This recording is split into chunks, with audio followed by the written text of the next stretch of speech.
Alright, welcome back to the channel. This is the Chapter 5 review. So, starting with number 1, simplify each of the following expressions. These are basic even and odd properties from 5.1.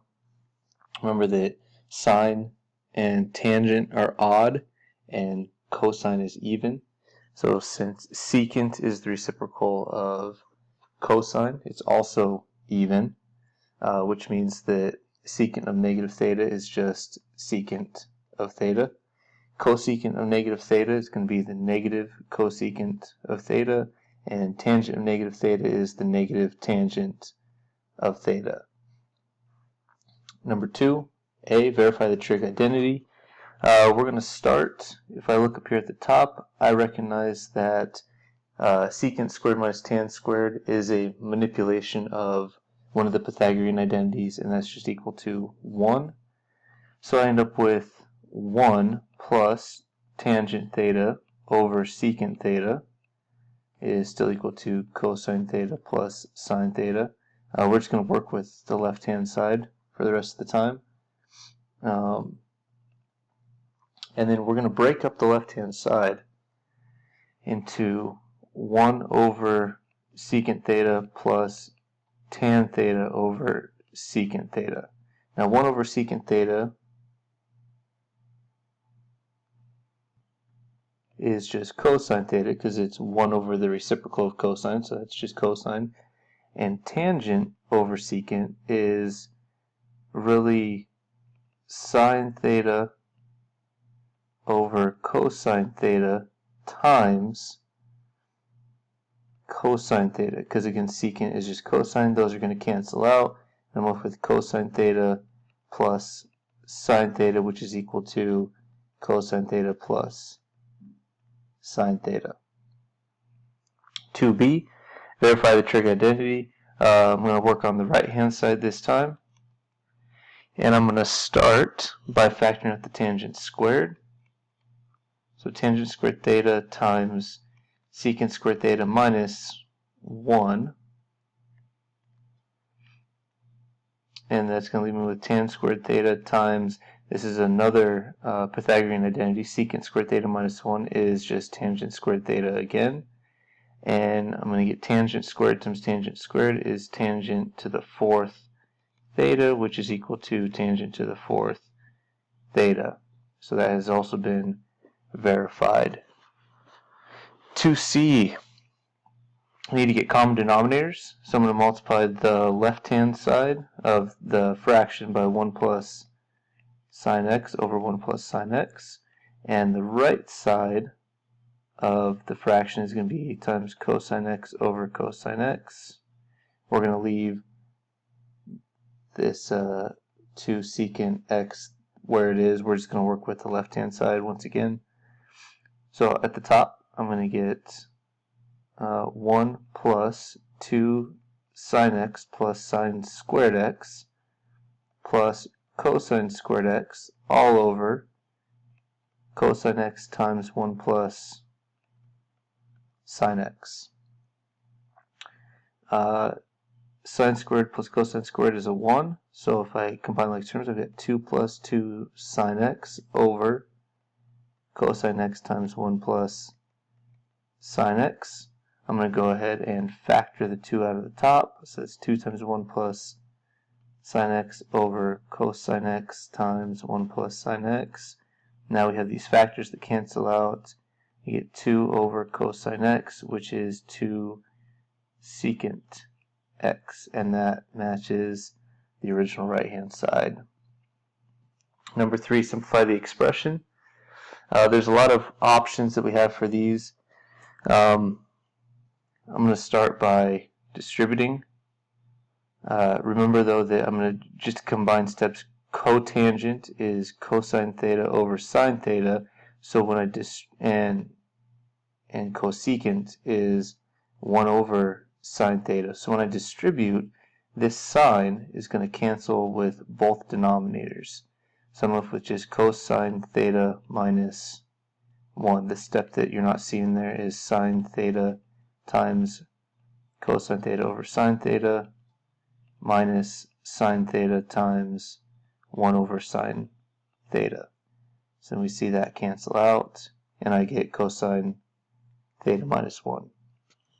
Part B, 1 plus 2 cotangent squared theta plus cotangent to the 4th theta. This is a Pythagorean, or a quadratic type equation, so I can factor it. When I factor it, I get 1 plus cotangent squared theta and 1 plus cotangent squared theta.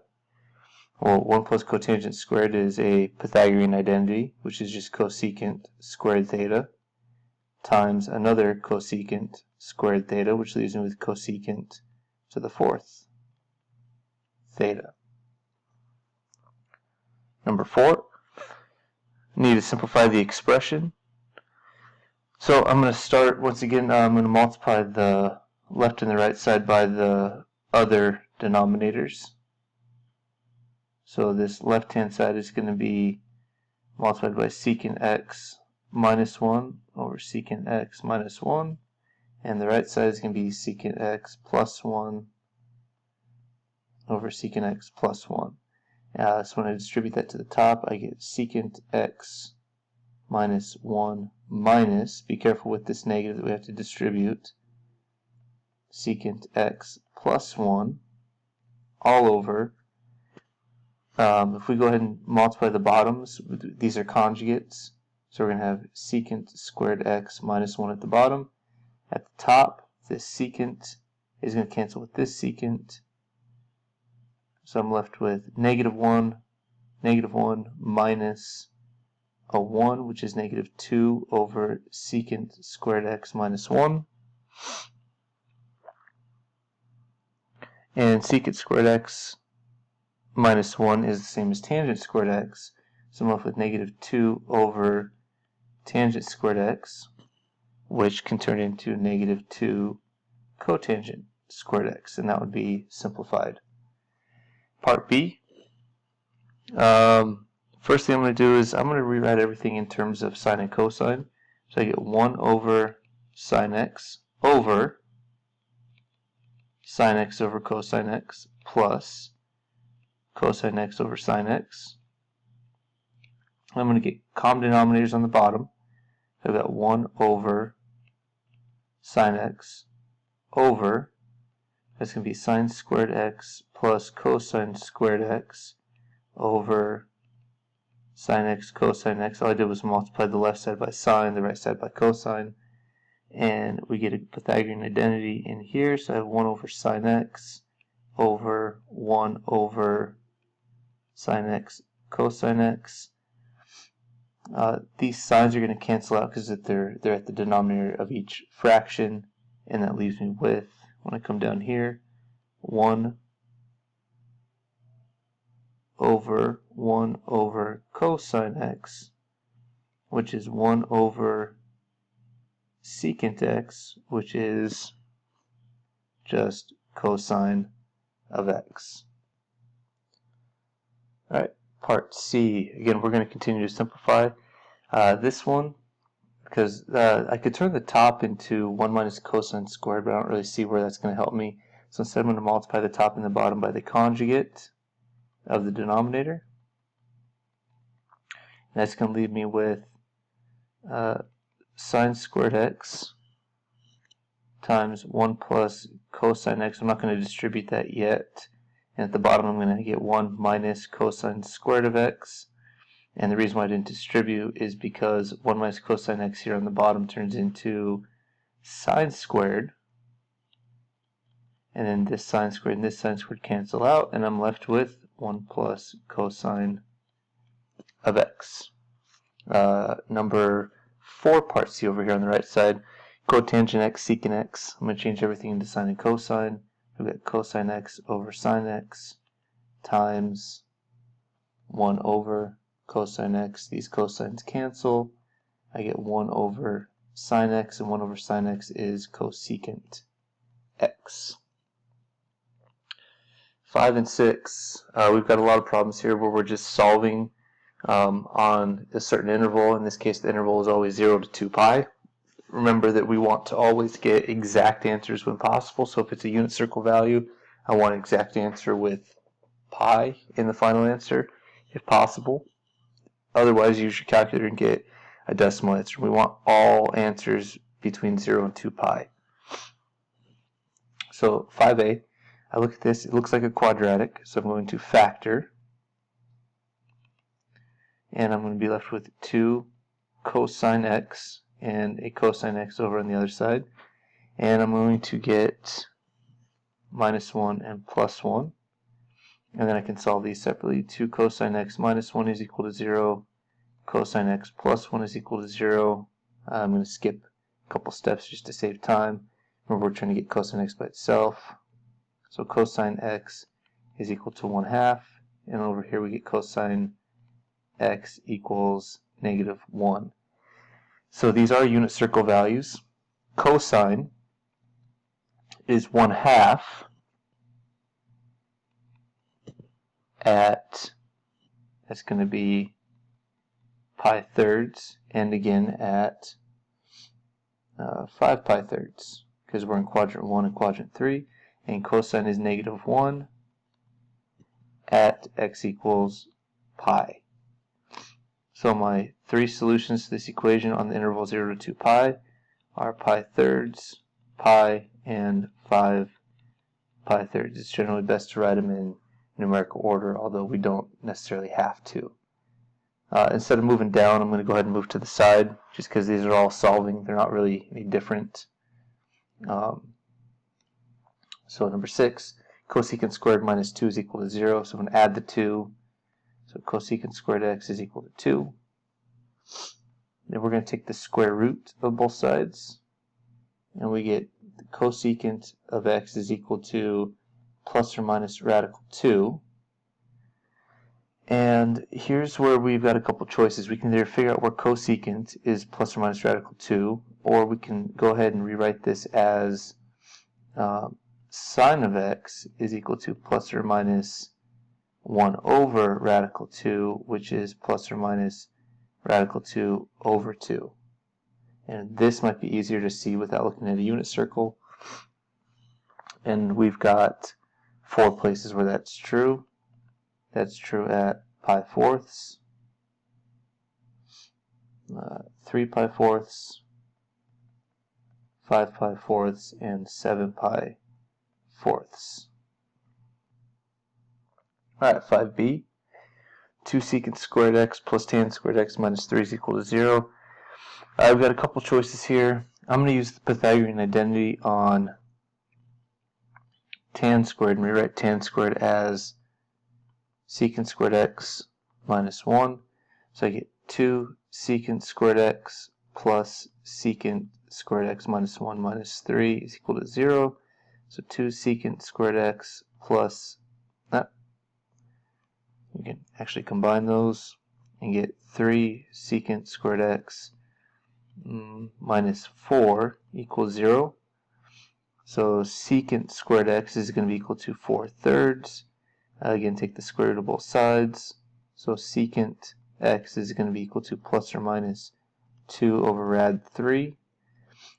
And again, I can either think about secant or I can think of its reciprocal, which is cosine of x has got to be equal to plus or minus rad 3 over 2.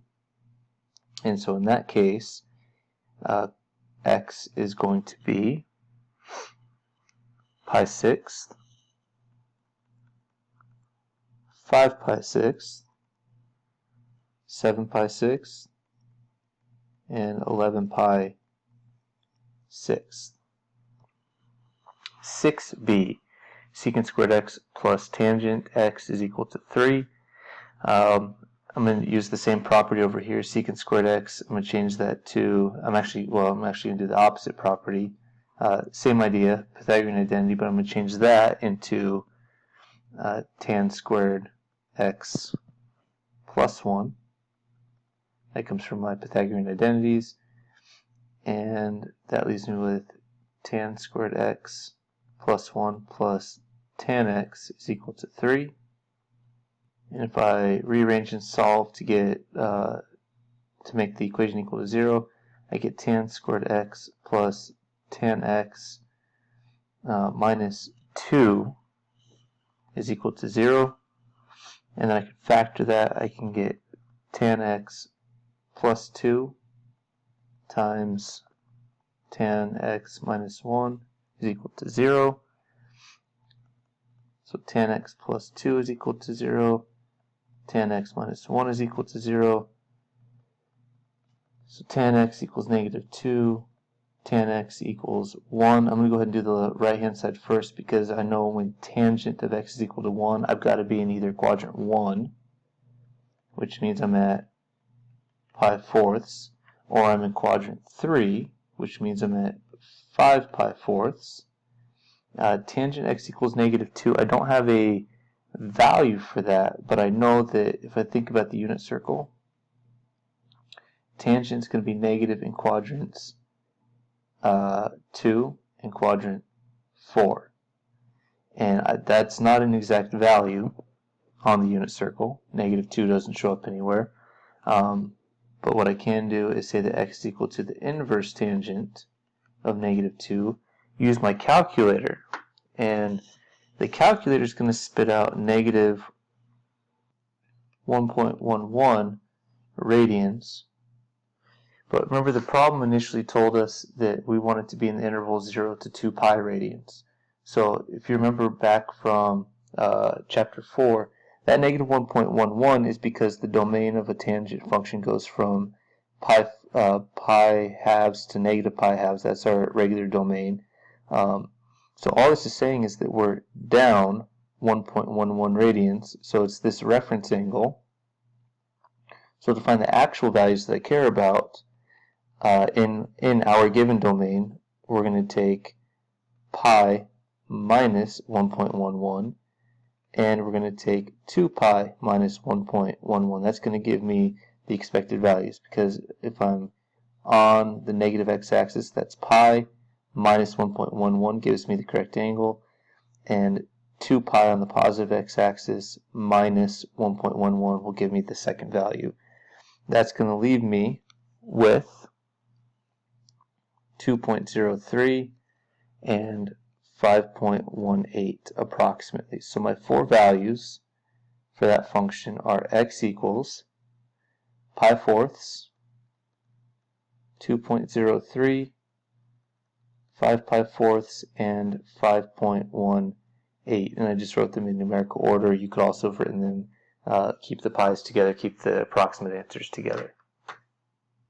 Alright, 7 and 8 is more solving. These ones are a little bit simpler, not quite as involved. So taking a look at 7, solve on the interval, again 0 to 2 pi, keep that in mind. And we're going to subtract the radical 3, so tan x is equal to negative radical 3. That is a unit circle value.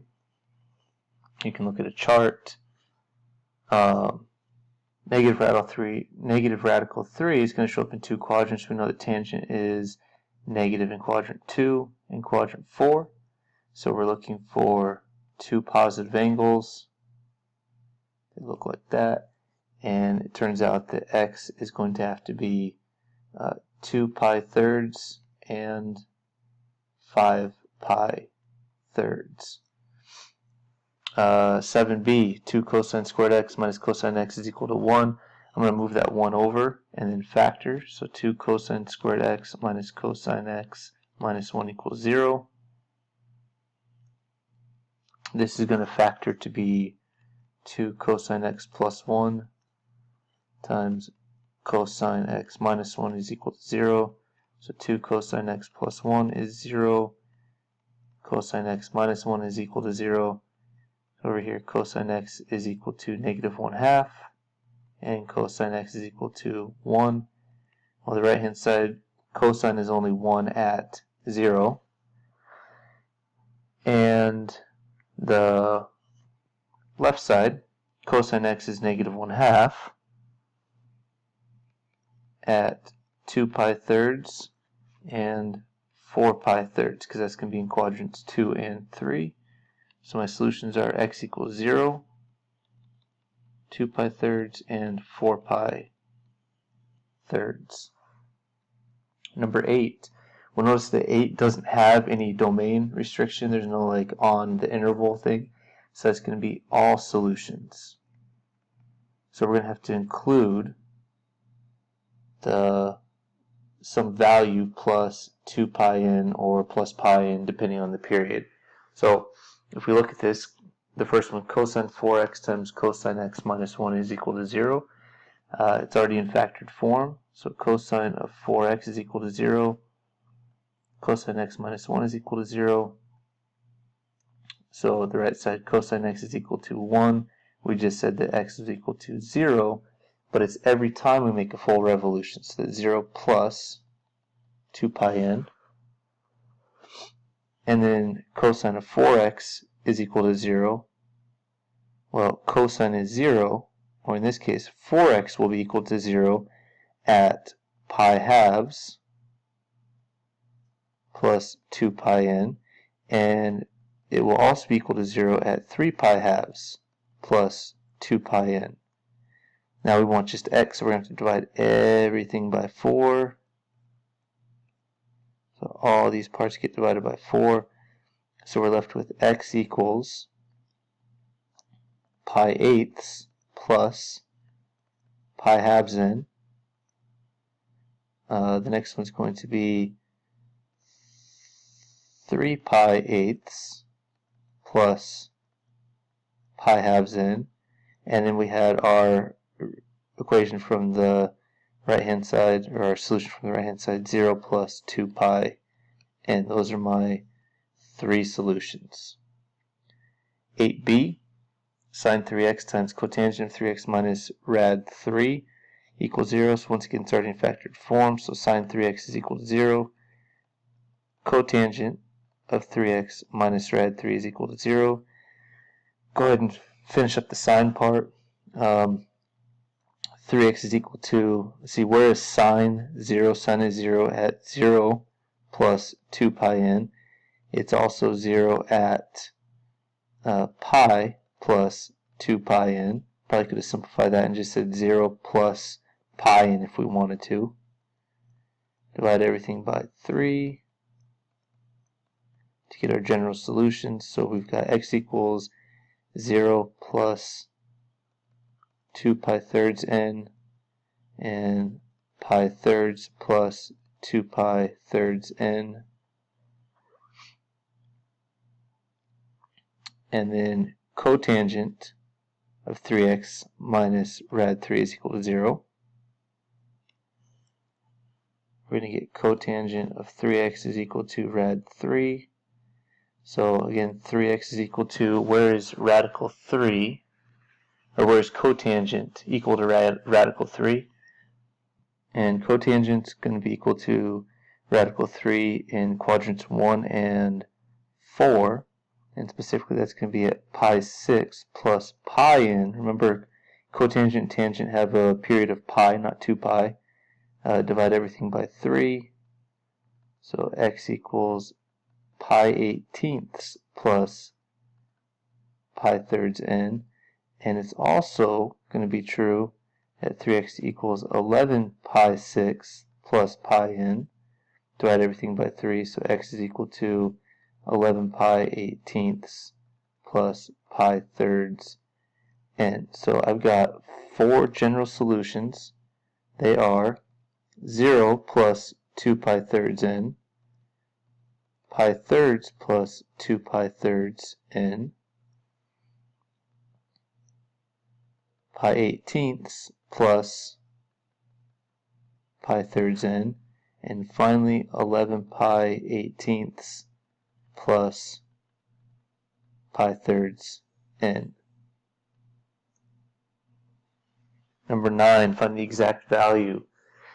So there's a couple ways we can do this one. We're looking to use either the angle addition like cosine of u plus v, or half angle or double angle, whatever works for you. It does not matter. There's multiple correct ways to do it because there's multiple ways to get 13 pi over 12. It's whatever works for you. Your answer might turn out a little bit different from mine if you do it a different way, but as long as the numerical result's the same, that's all that's important. So when I look at 13 pi 12ths, I noticed that first of all that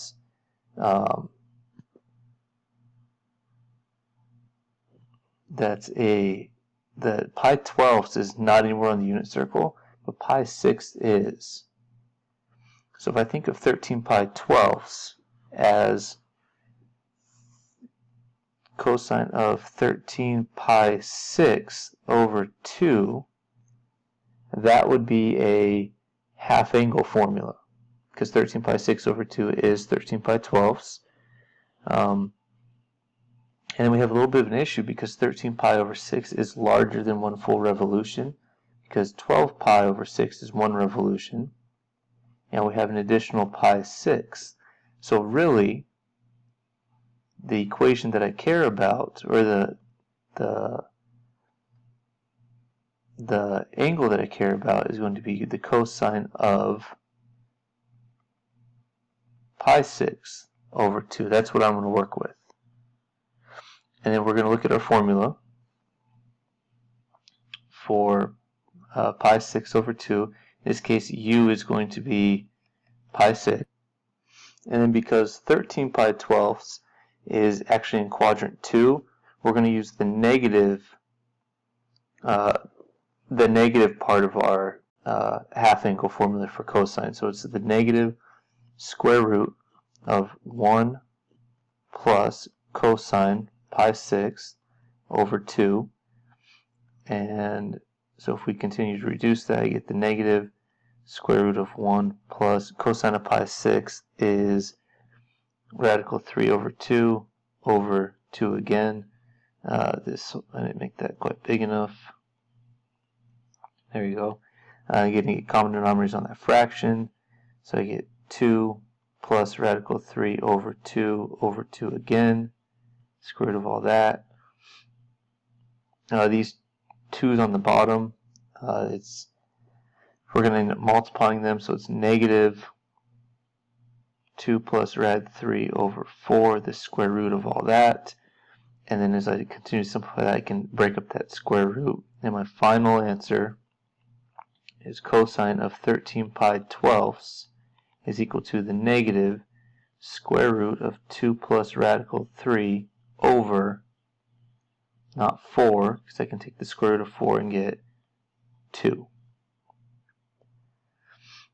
9b, the sine of 105. There's a couple ways to get this. We can do a double angle formula or a half angle formula. What I'm going to do is I'm going to use an angle addition, because I know that 105 is 60 plus 45. So I'm going to say that 60 is my u, 45 is my v, and our formula for sine of u plus v is sine u cosine v plus cosine u sine v. So when I plug that in, I get sine of 60 cosine 45 plus cosine 60 sine 45. And the sine of 60 is radical 3 over 2 times cosine of 45 is radical 2 over 2 plus cosine of 60 is 1/2, and sine 45 is rad 2 over 2. So I get rad 6 over 2 plus rad 2. Oh, sorry, that should have been rad 6 over 4 plus rad 2 over 4. And that leaves me with a final answer of rad 6 plus rad 2 all over 4. Now if you used a half angle formula, like if you did 210 over 2, your answer comes out to be, it looks a little bit different when you reduce it, but it's the same value when we're all done. Alright, number 10. Find the exact value of sine u plus v and tan u minus v, given that sine u is 3/5 and cosine v is negative 7/25. And it gave us some information. I told you in class that we were missing a less than v right in between there, meaning that angle u is between pi halves and pi, so it's in quadrant 2, and v is between pi and 3 pi halves, so it's in quadrant 3. That's going to be important for the way that we draw our triangles. So if we draw our u, we're in quadrant 2. So here's u, and sine is 3, the hypotenuse is 5, which makes this -4. And then cosine is in quadrant 3. So there's v, and hypotenuse is 25, x is -7, and if we do the Pythagorean theorem, we get -24 for the y value. So I've got my two triangles, and now I need to find the sine of u plus v. Now we just did the sine of u plus v. That's sine u cosine v plus cosine u sine v. So the sine of u, well, we knew the sine of u was 3/5 times the cosine of v is, we also knew that, -7 25ths, plus cosine of u is -4/5 times the sine of v, which is -24 25ths. We get -21 over 125.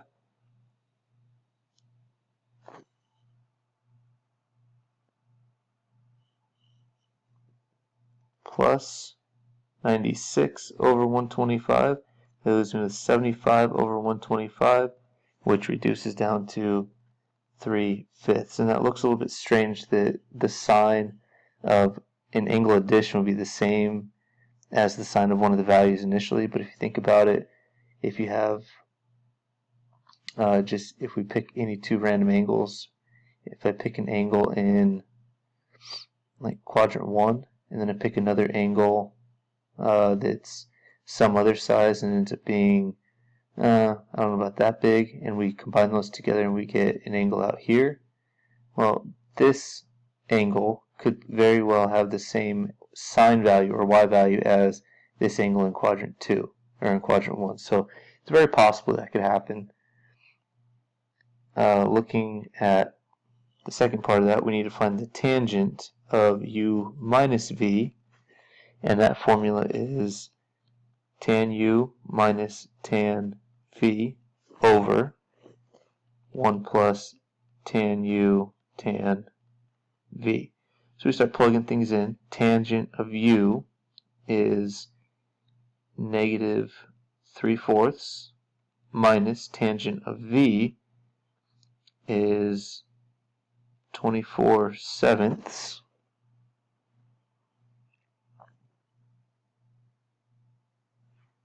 And at the bottom I've got 1 plus tangent of u is -3/4, and the tangent of v is 24/7. Working across, I'm just going to use the calculator for this, and I get -117 over 28 over -11/7, and that reduces down to 117 over 44. Alright, 11. So we're told that the tangent of some angle is 21 over 20, and the angle is between pi and 3 pi halves, so we know we're quadrant 3. So if we draw the triangle, here's u, I've got -20, -21, and Pythagorean theorem is going to be positive 29 here, and we need to find the sine of u over 2, which is either plus or minus the square root of 1 minus cosine u all over 2. Since u itself is in quadrant 3, half of that is going to put me back into quadrant 2. So I'm going to be somewhere in quadrant 2, so sine has to be positive. So the sine of u over 2 is going to be the positive square root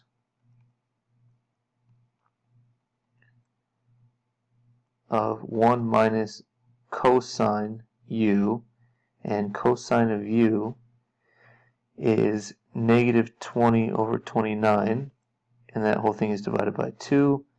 The top, I'm going to change that 1 into 29 over 29 and get square root of 49 over 29 over 2, which is the square root of 49 over 58. which leaves me with the sine of u over 2 is equal to 7 over rad 58, or 7 rad 58 over 58. And then we have the cosine of u over 2, and this is going to be the negative square root of 1 plus cosine u over 2, and it's negative because even though we're in quadrant 3 now, when we go up to quadrant 2, when we cut it in half, we're still on the left side of the y-axis, so there's no way it's going to be positive values because we're going to be in quadrant 2 still.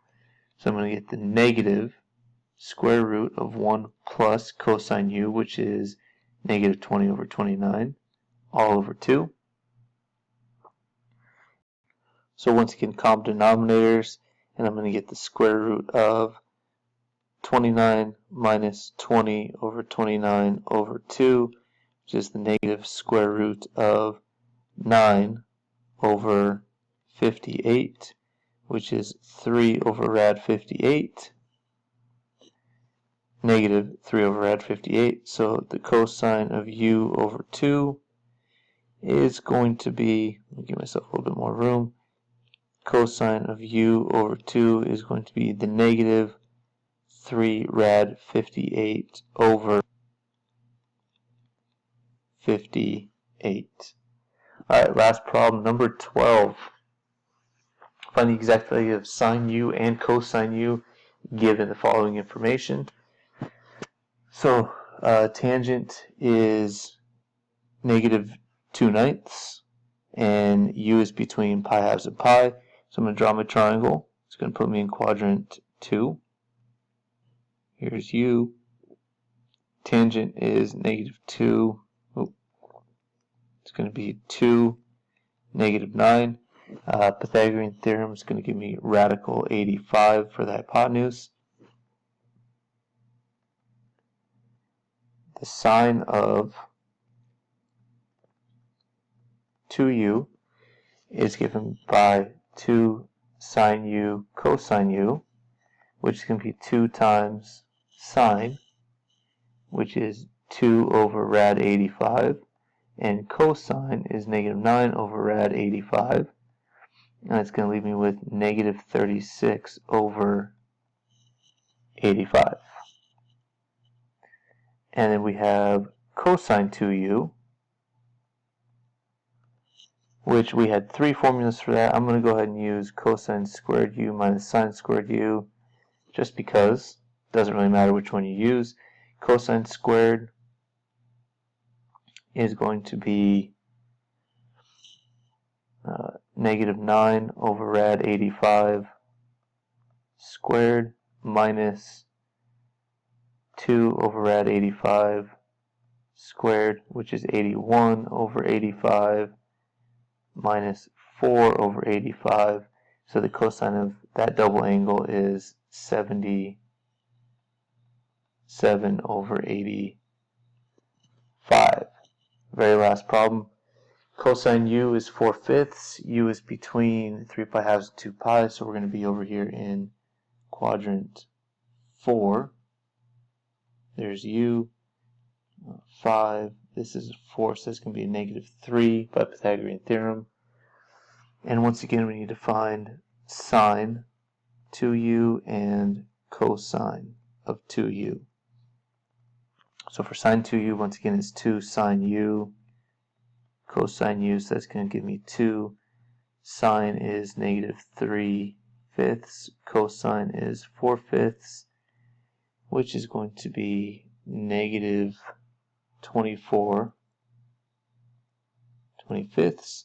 And cosine 2u, this time I'm going to use 2 cosine squared u minus 1, just because I was given cosine initially and that's all I need to use for this, so might as well. So that's 2 times 4/5 squared minus 1, which is going to be 2 times 16 25ths minus 1,